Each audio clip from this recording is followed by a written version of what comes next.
Please subscribe my YouTube channel and press bell icon to get regularly notification by NK Sir.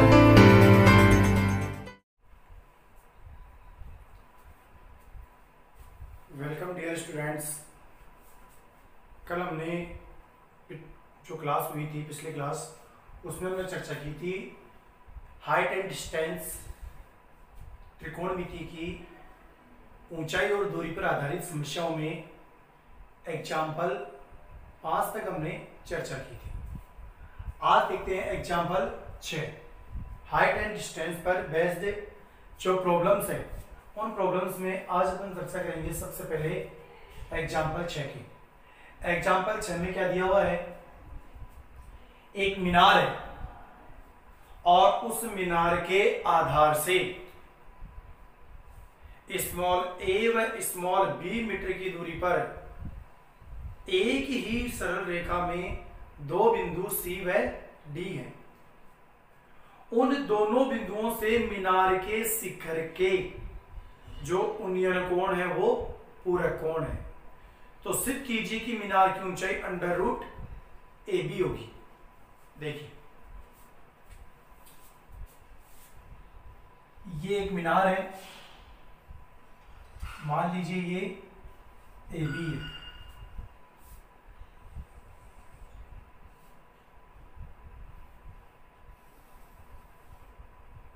इस मीनार से मान लीजिए ये जो मीनार है ए बी, इसके आधार से ये कोई बिंदु है सी जो कि स्मॉल ए मीटर की दूरी पर है। इसको मैं इस प्रकार से शो कर देता हूं। ये एक मीनार है ए बी जिसके आधार बी से ये कोई एक बिंदु है सी जिसकी दूरी है मीनार के आधार से स्मॉल ए, और इसी मीनार के आधार से एक अन्य बिंदु है डी।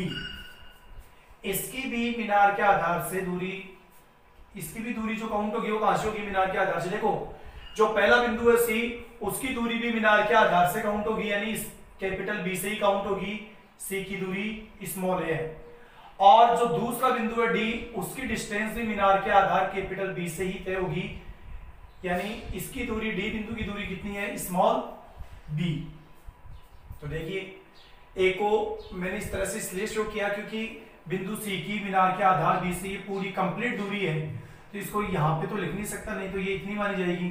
तो ये कंप्लीट दूरी को शो करने के लिए मेरे को इस प्रकार से इसको प्रदर्शित करना पड़ा। अब देखिए ये जो और जबकि इसी आधार से ये जो दूसरा बिंदु है डी, इसकी दूरी है स्मॉल बी, यहां से यहां तक की दूरी बी और यहां से यहां तक की सी बिंदु की दूरी है स्मॉल ए। अब इन दोनों बिंदुओं से मीनार के शिखर के जो उन्नयन कोण है वो कप्लीमेंट्री एंगल्स हैं, पूरक कोण है, यानी शिखर से डी बिंदु का हो गया और इसी शिखर से बिंदु सी का हो गया। मान लीजिए ये कोण थीटा है, तो ये कोण कितना होगा, 90 माइनस थीटा, क्योंकि पूरक कोणों का मतलब क्या होता है, what is complementary angles, the sum of both angles is 90। जब दो कोणों का योग कितना हो, 90 डिग्री हो, तो उन्हें परस्पर एक दूसरे का कप्लीमेंट्री एंगल यानी कि पूरक कोण कहा जाता है। तो एक थीटा हो गया, दूसरा 90 माइनस थीटा, दोनों को जोड़ोगे थीटा से थीटा कैंसिल, योग कितना आ जाएगा, 90। अब देखिए आपको सिद्ध करना है, क्या सिद्ध करना है, सिद्ध करना है अपने को कि जो मीनार की ऊंचाई है, मीनार की ऊंचाई वो जिसको अपन एच मान सकते हैं कितनी है, अंडर रूट ए बी है। ये अपने को सिद्ध करना है। तो सबसे पहले अपन क्या लिखेंगे, माना कि मीनार की ऊंचाई, माना कि मीनार की ऊंचाई जो कि क्या है ए बी, उसको अपन क्या मान लेते हैं, स्मॉल एच। अब देखिए अपने पास दो समकोण त्रिभुज है, एक तो समकोण त्रिभुज अपने पास ए बी डी। इसमें ये नंबर ये कभी बताया था कि कितने भी दो जो त्रिभुज होंगे तो उनमें हम हमेशा त्रिकोणमिति के क्वेश्चन को हल करने के लिए समकोण त्रिभुज लिया जाता है। तो जो लंब होगा वो दोनों त्रिभुजों में एक ही होगा। भाई इसमें देखें, बस त्रिभुज तो 3 बन रहे हैं, A B C, A B D और ए डी सी, इसमें तो लंब है ही नहीं। तो इसमें देखें तो 90 डिग्री कौन सा है, बी, यानी ए बी लंब। और इस पूरे में देखिए एबीसी में, इसमें भी 90 डिग्री कौन है, समकोण कौन है, बी, और लंब वो ये बी। तो पहले अपन त्रिभुज ले लेते हैं, कौन सा ले लेते हैं, ए बी सी। तो यहाँ पे लिखेंगे समकोण त्रिभुज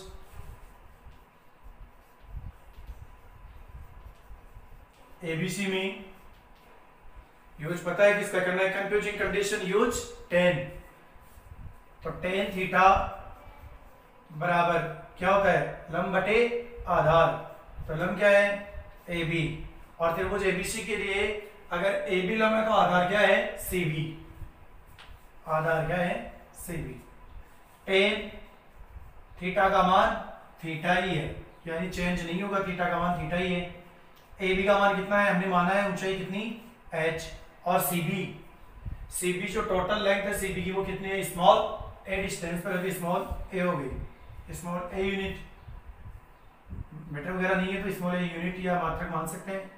इसको ले लेंगे समीकरण 1। इसके बाद में लेंगे अपन दूसरा समकोण त्रिभुज, समकोण त्रिभुज ए बी डी में, समकोण त्रिभुज ए बी डी में। इसमें देखिए अपन तो tan थीटा बराबर वही लंब बटे आधार। तो इसमें लंब क्या है, वही ए बी, लेकिन आधार इसमें क्या है, डी बी। tan थीटा का मान यहाँ पर चेंज है, थीटा का मान यहाँ थीटा नहीं क्या है, 90 माइनस थीटा है। तो थीटा की जगह क्या आ जाएगा, 90 माइनस थीटा। अब ये कोण का मान क्या है, डबल टर्म में है, कितने पदों में है, 2 पदों में है। और 2 पदों में जब कोण का मान हो तो उसको किस में लिखा जाता है, ब्रैकेट में, बराबर ए बी का मान कितना है, स्मॉल h, और डी बी का मान कितना है, स्मॉल b।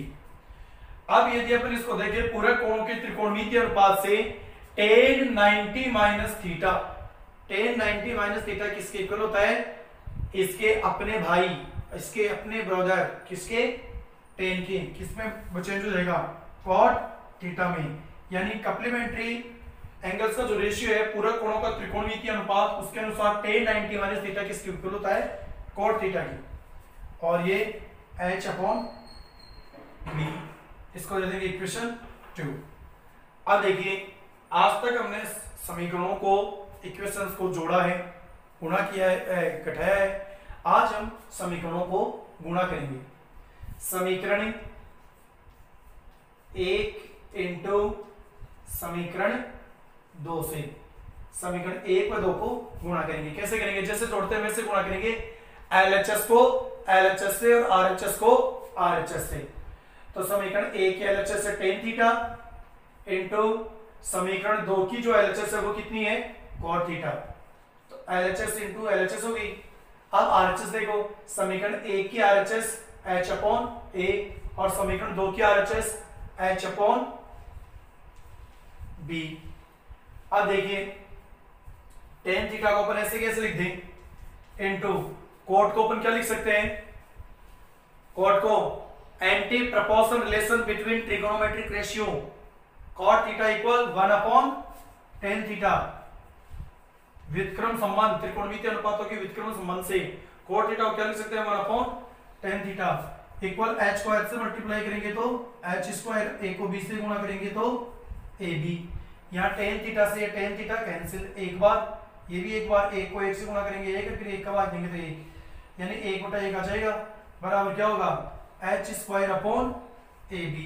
अब इसको वज्र गुणा किया जाए, h स्क्वायर को 1 से गुणा करें अपन, क्या आएगा, h स्क्वायर बराबर 1 को ab से करें तो ab।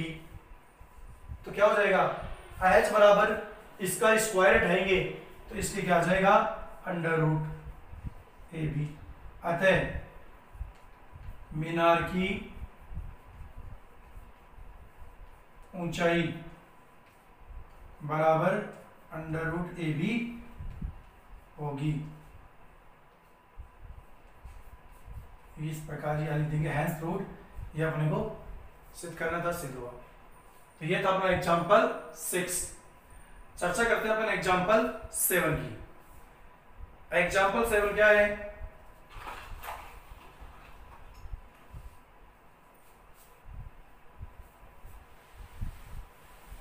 80 मीटर चौड़ी एक सड़क है।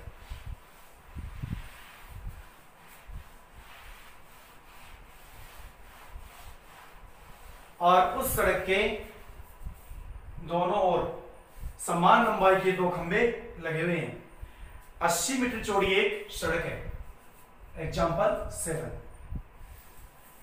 ये 80 मीटर चौड़ी एक सड़क है, मान लीजिए ए बी। ये 80 मीटर चौड़ी एक सड़क है। ये इसकी चौड़ाई को मैं शो कर देता हूं 80 मीटर। इस सड़क के दोनों सिरों पर या दोनों किनारों पर समान लंबाई के दो खंबे लगे हुए हैं। यानी ए पर भी एक खंबा है और बी पर भी उतनी ही लंबाई का एक खंबा है। दोनों की लंबाई क्या है? सेम है। सड़क पर स्थित एक बिंदु से दोनों के जो कोण है, यूनियन कोण, सड़क पर स्थित एक बिंदु से दोनों खंभों के शीर्षों के यूनियन कोण 60 डिग्री व 30 डिग्री है। ध्यान दीजिए, ये जो बिंदु है सड़क के मध्य में है, ऐसा इसमें कहीं पर भी शो नहीं हो रहा है। केवल इतना है कि सड़क के एक बिंदु से। ध्यान दीजिए, अगर मध्य बिंदु होता तो खंभों के शीर्ष से जो एंगल क्रिएट हो रहे हैं वो भी क्या होते? इक्वल ही होते, क्योंकि दोनों खंभों की डिस्टेंस है उस बिंदु से अगर इक्वल होती तो दोनों खंभों के शीर्षों के उस बिंदु से जो एंगल ऑफ एलिवेशन है वो भी क्या होते? इक्वल होते। लेकिन ऐसा इसमें नहीं है, तो इसका मतलब यह बिंदु कोई मध्य बिंदु नहीं है। तो इसको अपन ऐसे ही कहीं भी इस प्रकार से कोई भी स्थिति पे यहां मान लेते हैं। मध्य बिंदु नहीं मान रहे, ऐसे मान लिया। इसको नाम दे दीजिए N, और ये खंभों को नाम दे दीजिए ये A, ये B को अपन यहां लिख देते हैं। ये हो गया AB और ये हो गया CD। तो पहले खंभे के शीर्ष B से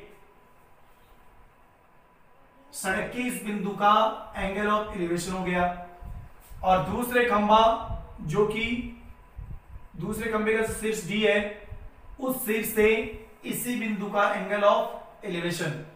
तो देखिए, इसका एंगल ऑफ एलिवेशन हो गया 60 डिग्री और इसका एंगल ऑफ एलिवेशन हो गया 30 डिग्री, सॉरी, इसको मान लो 30 और इसको मान लो 60। इसमें एक चीज ये भी चलती है कि जो त्रिभुज छोटा दिखाई देता है उसमें एंगल क्रिएट बड़ा होता है। ये आप भी जानते हैं, एक कॉमन सेंस की बात है कि छोटा ट्राइंगल होगा तो उसमें एंगल क्या क्रिएट होगा? बड़ा, और बड़ा ट्राइंगल होगा उसमें एंगल क्रिएट होगा छोटा। तो देखिए, इन दोनों खंभों की ऊंचाई ज्ञात करनी है और प्रत्येक खंभे की इस बिंदु से आपको डिस्टेंस यानी दूरी भी ज्ञात करनी है। तो सबसे पहले अपन यहां लिखेंगे, माना कि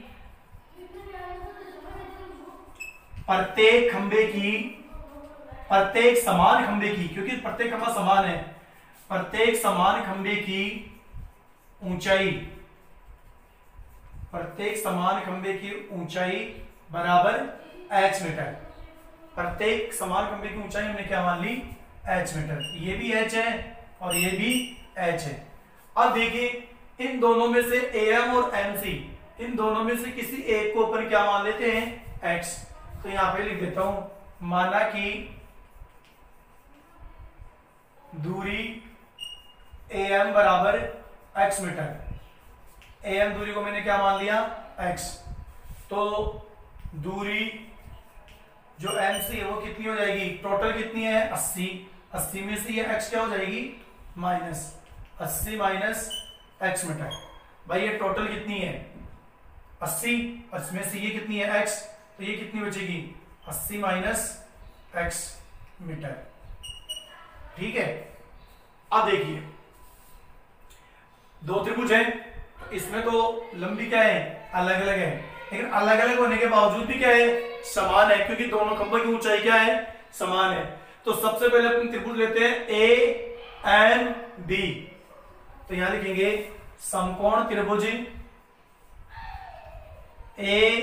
AMB में, समकोण त्रिभुज AMB में tan थीटा बराबर लंब AB Aadhaar AM। tan theta का मान 60, AB का मान h और AM का मान x। tan 60 का मान क्या होगा, √3 बराबर h अपॉन x। इसके नीचे क्या कर देंगे, अपॉन 1। क्या हो जाएगा, ये h को 1 से मल्टीप्लाई करेंगे h, और ये हो जाएगा √3x। इसको दे देंगे समीकरण 1। ये हो जाएगा समीकरण 1। फिर देखिए समकोण त्रिभुज DM या MCD में, समकोण त्रिभुज MCD में tan थीटा बराबर लंब क्या हो जाएगा इसमें, DC और आधार MC। तो क्या हो जाएगा, tan थीटा का मान इसमें कितना है 30 और DC का मान h, और ये कितना हो जाएगा MC 80 माइनस x। tan 30 का मान 1/√3 h बटे 80 माइनस x। वजह गुणा करें √3h बराबर 80 माइनस x, और h बराबर 80 माइनस x बटे √3। इसको दे देंगे इक्वेशन 2। यहाँ लिखेंगे समीकरण 1 व 2 से। अगर दोनों समीकरणों में देखें तो दोनों की LHS क्या है, बराबर है। यहाँ भी किसका मान है, h का, और यहाँ भी किसका मान है, h का। दोनों को क्या कर दें, बराबर। √3x बराबर 80 माइनस x बटे √3। इसके नीचे अपॉन 1 कर ले। √3 को √3 से गुणा करेंगे तो कितना आएगा, 3, और साथ में क्या आ जाएगा, x बराबर 80 माइनस x को 1 से करेंगे तो 80 माइनस x। ये 3x माइनस x इधर आएगा तो प्लस x बराबर 80। कितना हो जाएगा, 4x बराबर 80, और x बराबर 80 बटे 4। x बराबर कितना हो जाएगा, 20। तो ये x का मान कितना आ गया, 20। अब x का मान आप चाहे समीकरण 1 में रख दो चाहे 2 में रख दो, किसका आ जाएगा, h का। तो 2 में तो रखने से कैलकुलेशन थोड़ी टफ होगी, तो किस में रख देते हैं, समीकरण 1 में। तो x का मान समीकरण 1 में रखने पर, x का मान जैसे अपन समीकरण 1 में रखते हैं तो h बराबर आ जाता है √3 इंटू x का मान 20, h बराबर 20 √3। अब देखिए इसमें 3 क्वेश्चन पूछे थे। पहला क्वेश्चन था इसका, देखते हैं।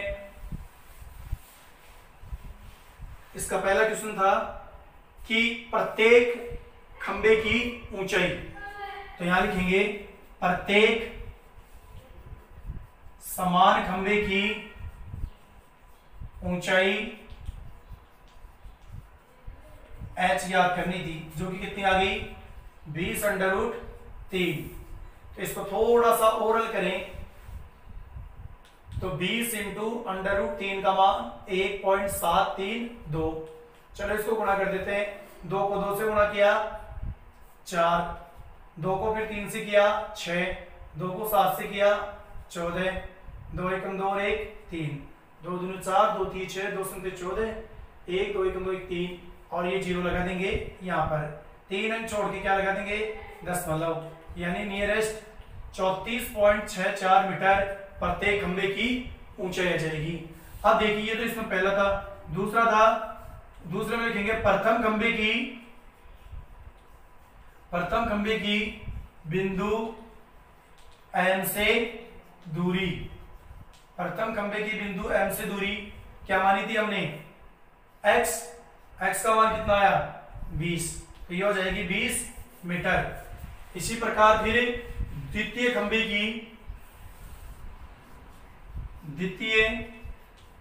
खंबे की बिंदु M से दूरी, द्वितीय खंबे की M से दूरी क्या मानी थी, 80 माइनस x, 80 माइनस 20 कितनी हो जाएगी, 60 मीटर।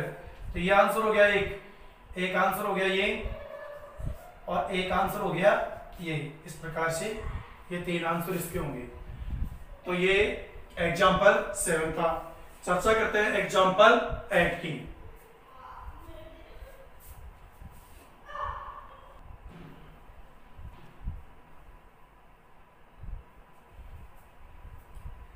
बात करते हैं एग्जाम्पल 8 की, जो कि इस चैप्टर का अंतिम एग्जाम्पल है। एक पानी की झील है और उस पानी की झील से जो सतह है पानी की झील की, उस पानी की झील की सतह से स्मॉल h मीटर की ऊंचाई पर कोई बिंदु है, उस बिंदु से किसी बादल का जो एंगल ऑफ एलिवेशन है, उन्नयन कोण है, वो कितना है, अल्फा है। और झील में उस बादल की जो छाया है, उस छाया से उसी बिंदु से एंगल ऑफ डिप्रेशन अवनमन कोण बीटा है। तो प्रश्न है, सिद्ध कीजिए कि जो बादल की ऊंचाई है वो होगी h tan beta plus tan alpha upon tan beta minus tan alpha. तो देखिए सबसे पहले बनाते हैं अपन ये पानी की झील।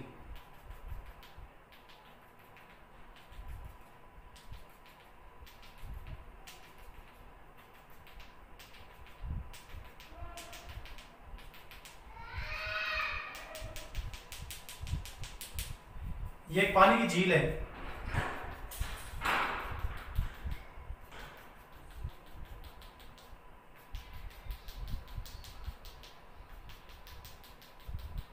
और इस पानी की झील की ये एक सतह है। पानी की झील की सतह से h मीटर की ऊंचाई पर, ये h मीटर की ऊंचाई पर कोई बिंदु है, मान लीजिए P, और इस बिंदु P से h मीटर की ऊंचाई पर ये कोई बिंदु है P। एक थोड़ा ये सीधा कर दें इसको, ये लो फिर से,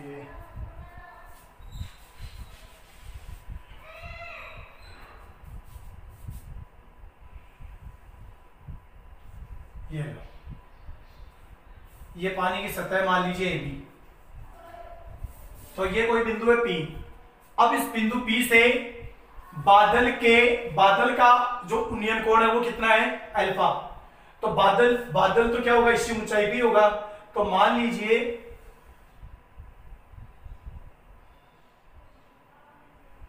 यहां C पर क्या है, बादल। इसको थोड़ा सा अपन कम मान लेते हैं, ये लो h मीटर। तो पानी की ये सतह होगी AB, और पानी की सतह से ये h मीटर की ऊंचाई पर कोई बिंदु है P, और ये दूसरी ओर ये है B से लेकर के C तक बादल की ऊंचाई, यानी कि बिंदु C पर है बादल। तो इस बिंदु C से इस बादल की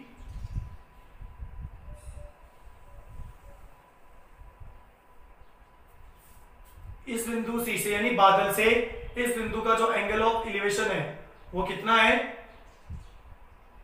एंगल ऑफ एलिवेशन है अल्फा। अब देखो कोण बनाने के लिए क्या चाहिए, क्षैतिज आधार। तो क्षैतिज आधार नहीं है, तो क्षैतिज आधार क्या ले लेते हैं, AB के तुल्य कोई रेखा खींच देते हैं। तो ये AB के तुल्य कोई रेखा खींच दी, तो यहाँ पे ये क्या हो जाएगा, अल्फा। तो ये तो दे रखा है अल्फा, ठीक है।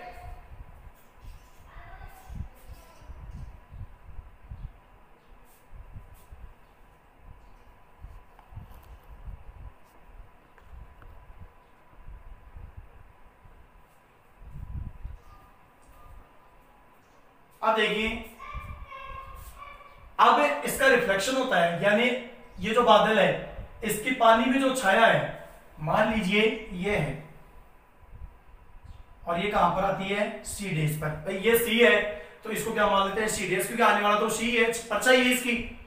इस C डेज से उसी बिंदु से, जिस बिंदु से इसका उन्नयन कोण बना था बादल का, बादल की परछाई का भी उसी बिंदु से अब बनता है अवनमन कोण। ध्यान दीजिए, बादल से जो कोण बना था उन्नयन कोण अल्फा, वही बादल की छाया से उसी बिंदु से अवनमन कोण बन रहा है बीटा। तो ये अवनमन कोण बन जाएगा बीटा, बन गया। इसको अपन नाम दे देते हैं M। तो देखिए ये कह रहा है अगर ऐसी कंडीशन है तो आपको सिद्ध करना है, क्या सिद्ध करना है, बादल की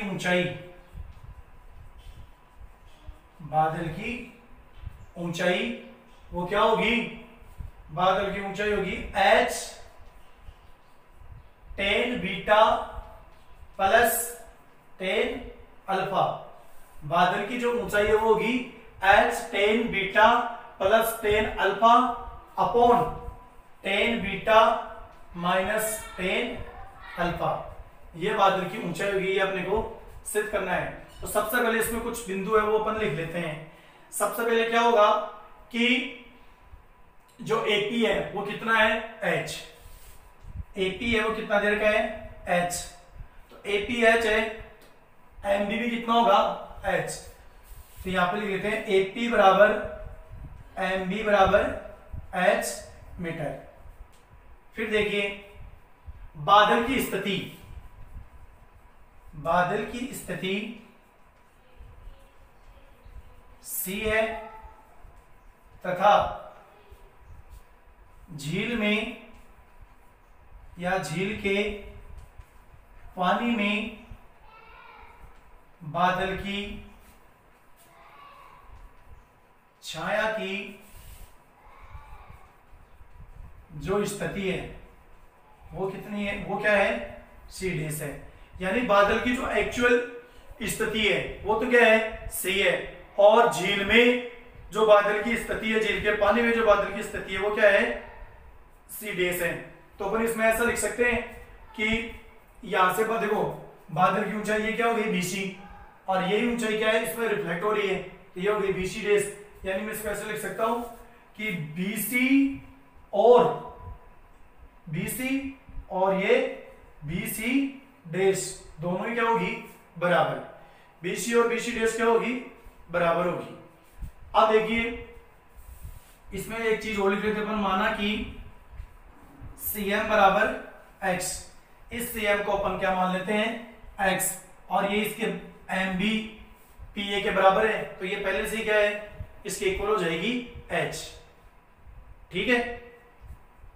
अब देखिए अगर अपन बात करें CB की, तो CB अपने पास क्या आ जाएगी, CB की बात करें तो CB अपने पास हो जाएगी CM प्लस MB। तो CB बराबर CM कितनी है x और MB कितनी है h, तो CB का मान अपने पास क्या हो जाएगा x प्लस h। ये हो गया अपने पास CB का मान, और जो CB का मान है वही क्या होगा, देखो CB का मान तो यहां पे लिख सकते हैं CB बराबर C डेश B, ये ऊपर यहां पे तो जो BC बोल दो चाहे CB बोल दो ये बराबर है, तो इसका मान भी क्या होगा x प्लस h। तो अभी तक जो चर्चा की उसमें हमने क्या बताया कि बादल की जो ऊंचाई वो तो अपनी हुई है तो सिद्ध करनी है, और AP को और MB को हमने बराबर माना है, आयत की परिभाषा से h मीटर दोनों क्या हो जाएंगी बराबर।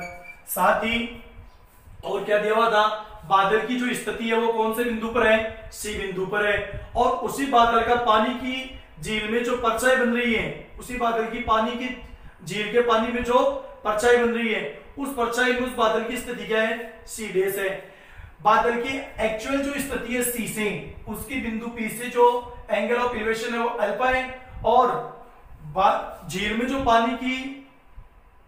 जो पानी है उसमें बादल की जो परछाई है, उस परछाई की बादल की जो स्थिति है वो C डेश है, वहां से एंगल ऑफ डिप्रेशन कितना है बीटा है।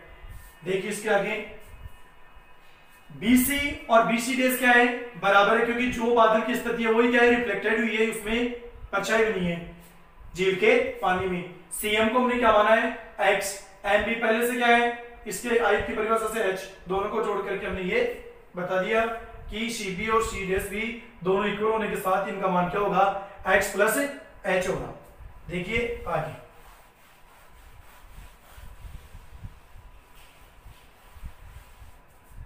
आगे इसमें देखें तो सबसे पहले अपन त्रिभुज लेते हैं PNC या CMP, वो तो एक ही बात है।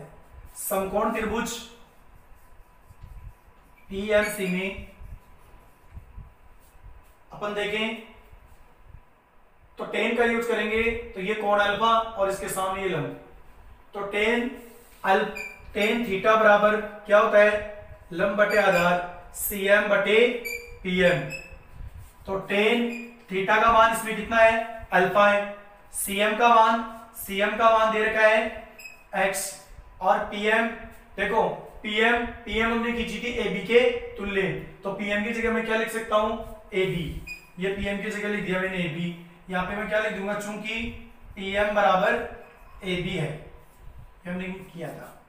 अब देखिए इनको वज्र गुणा करें तो ये हो जाएगा tan अल्फा AB, और इसके नीचे कुछ नहीं है, एक मान लिया x को 1 से करेंगे तो x, यहां से यदि मैं AB का मान निकालूं तो AB बराबर x, और ये गुणा में जो tan अल्फा है ये आ जाएगा भाग में, तो AB बराबर क्या हो जाएगा x गुणा, और इसको मैं x गुणा 1 लिख सकता हूं, तो 1/tan अल्फा, x को 1 से गुणा करेंगे ये आएगा, कोई फर्क नहीं पड़ेगा, तो AB बराबर x और 1/tan अल्फा, यानी एंटी प्रोपोर्शनल रिलेशन, यानी जो व्युत्क्रम संबंध होता है उस व्युत्क्रम संबंध से 1/tan अल्फा को अपन क्या लिख सकते हैं कोट अल्फा, तो ये क्या हो जाएगा x कोट अल्फा, इसको दे देंगे समीकरण 1।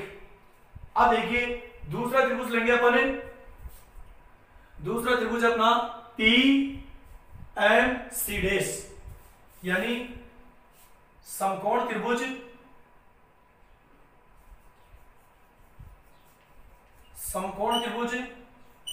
PMC डैश में क्या होगा tan थीटा बराबर, इसमें हम क्या हो जाएगा बीटा के सामने MC डैश,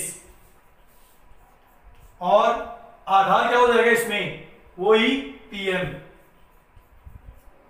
तो क्या हो जाएगा tan थीटा का मान beta MC dash, MC dash में दो चीजें आ रही हैं MB plus BC dash, MB plus BC dash, और PM को क्या लिख सकता हूं मैं AB, चूंकि PM बराबर AB है। इसके आगे देखो क्या होगा,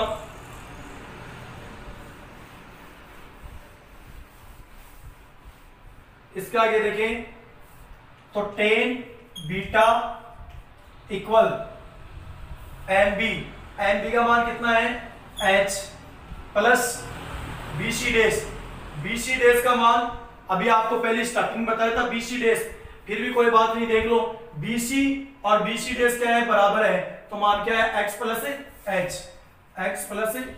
H अपॉन नीचे क्या है AB, और ये tan बीटा इक्वल क्या हो जाएगा x प्लस H और H 2H कटे AB।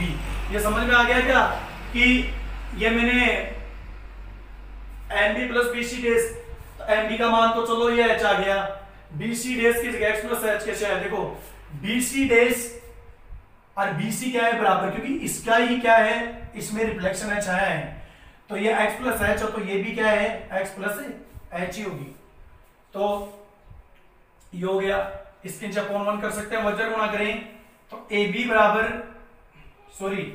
AB tan बीटा बराबर x प्लस 2H, तो tan बीटा AB का मान निकाले थे, उसमें भी AB का मान निकाला था, तो AB बराबर x plus 2H upon tan beta, यहां से AB बराबर x प्लस 2H, इसको तो अलग कर ले और इसको लिख दे इंटू 1/tan बीटा, इसमें डबल पद है कोष्टक में ले लो, तो ये क्या हो जाएगा AB बराबर x प्लस 2H, कोष्टक में ले लो डबल पद है, और 1/tan बीटा की जगह क्या हो जाएगा कोट बीटा, इसको दे देंगे समीकरण 2। अब देखिए समीकरण 1 व 2 से, समीकरण 1 व 2 से क्या होगा, दोनों में ही AB का मान है तो दोनों की तुलना कर देंगे, क्या हो जाएगा समीकरण 1 व 2 से, दोनों में किसका मान है AB का, तो हो जाएगा यहां तो x कोट अल्फा बराबर, यहां हो जाएगा x प्लस 2H और इंटू कोट बीटा। अब इनको गुणा कर देते हैं, किसको, इनको, कोट बीटा को x से करेंगे तो x quote beta plus quote beta को 2H से करेंगे तो 2H कोट बीटा। अब इससे अपने को देखो क्या रिजल्ट मिलेगा,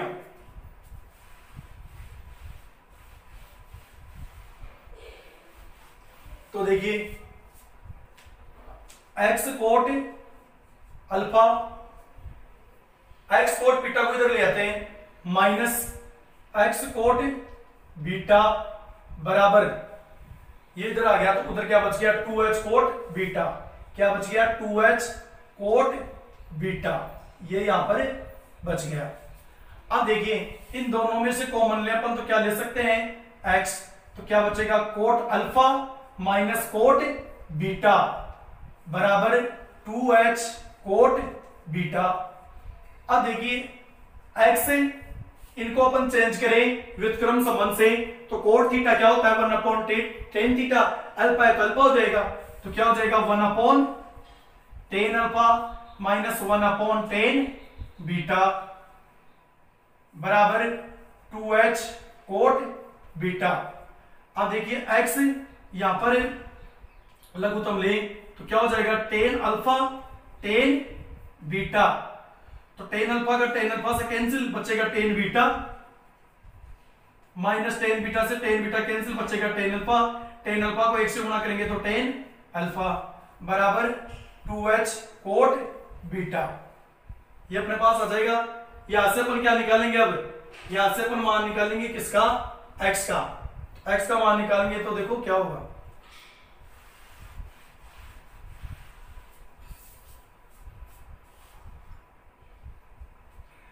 अब देखिए यहां से अपन क्या निकालेंगे x का मान, तो x का मान निकालेंगे तो देखिए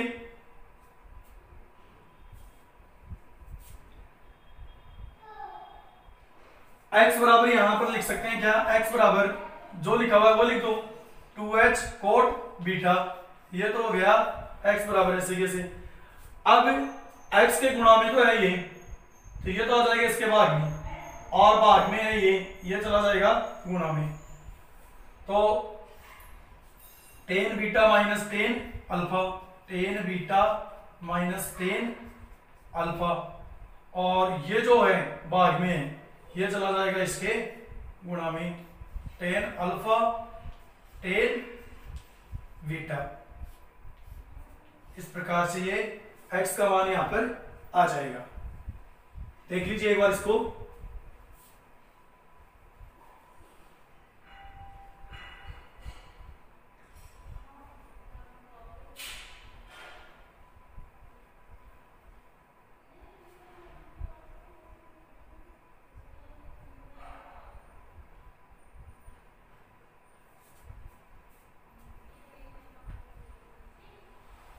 देखिए आगे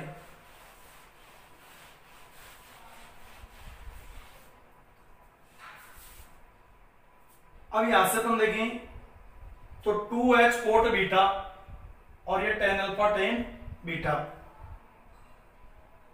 इनको क्या कर देते हैं गुणा कर देते हैं, तो देखिए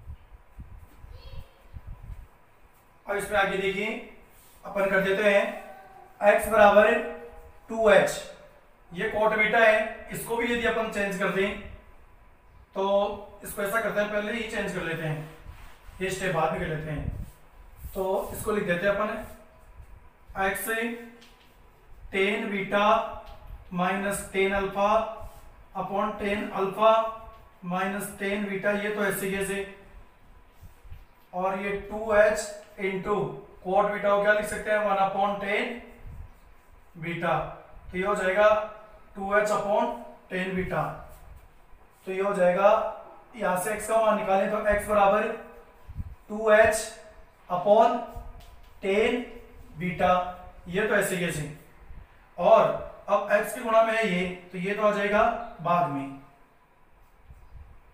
ये लो ये तो आ जाएगा भाग में tan beta minus tan alpha,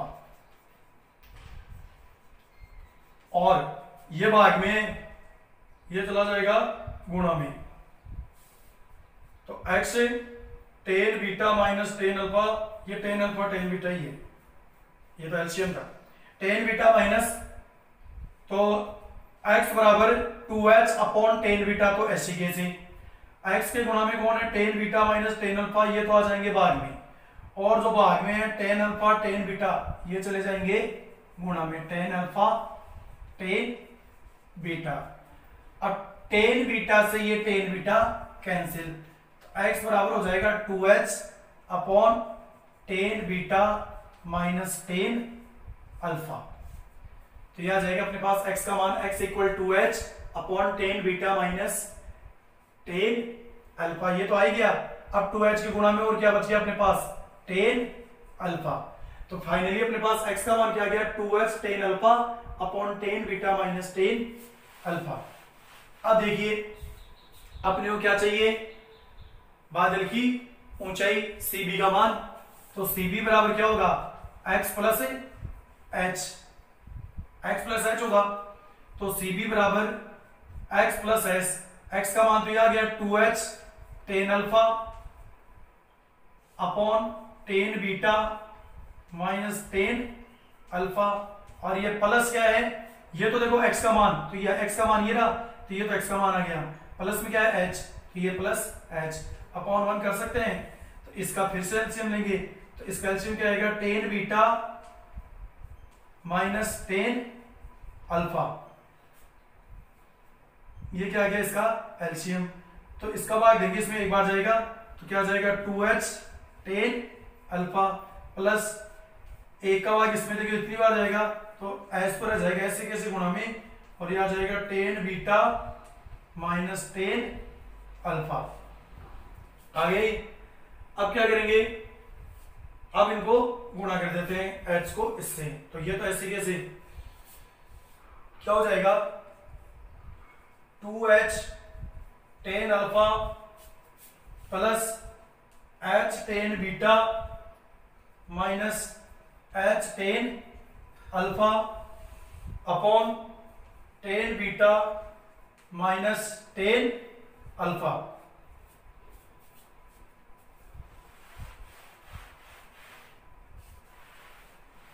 देखिए आगे 2h टेन अल्फा और ये माइनस का h टेन अल्फा, यानी केवल गुणांक है, यहां पर दो को हटा दें तो h टेन अल्फा पर समान है, यानी ये कह सकते हैं ये है double h tan alpha 2h tan alpha, और ये है 1h टेन अल्फा। तो 2h टेन अल्फा में से 1h टेन अल्फा माइनस होगा तो अपने पास क्या बचेगा, h टेन अल्फा। प्लस में क्या है h टेन, ये 2h टेन अल्फा, इसमें से h टेन अल्फा गया तो एक h टेन अल्फा बच गया, ये बच गया h टेन अल्फा। तो प्लस इसको h से गुणा, सॉरी ये h को टेन बीटा से गुणा किया तो ये h टेन बीटा था, तो अपने पास बच गया 2h टेन अल्फा में से एक h टेन अल्फा गया तो एक h टेन अल्फा बच गया, और ये h को टेन बीटा से गुणा किया तो h टेन बीटा था, ये हमने अल्फा लिख दिया था, तो ये हो जाएगा h टेन बीटा, ठीक है, upon ten beta minus ten alpha. अब यदि इन दोनों पदों में से अपन h कॉमन ले लें तो बचेगा अपने पास ten alpha plus ten beta upon ten beta minus ten alpha. Finally देखिए अपन कर रहे हैं किसका मान, CB का, तो CB इक्वल h, अगर बीटा को पहले लिख दूं क्या फर्क पड़ता है इससे, दोनों प्लस में है, tan beta plus tan alpha upon ten beta minus ten alpha, ten beta minus ten alpha. इस प्रकार से यही अपने को सिद्ध करना था, h tan beta plus tan alpha upon ten beta minus ten alpha, ये बादल की ऊंचाई आ गई, इति सिद्धम। इस प्रकार से इसको अपन कर लेंगे। इसमें बहुत सावधानी से क्वेश्चन को करने की आवश्यकता है, गुणा भाग में माइनर मिस्टेक जैसे एक दो मेरे से भी हुई, तो इस प्रकार इसमें बहुत ही सावधानी बरतनी होगी, तब जाके ये क्वेश्चन होगा। Thank you. इसके आगे एक्सरसाइज स्टार्ट करेंगे अपन प्रश्न नंबर 1 से, जो कि नेक्स्ट क्लास में करेंगे। तब तक के लिए थैंक यू।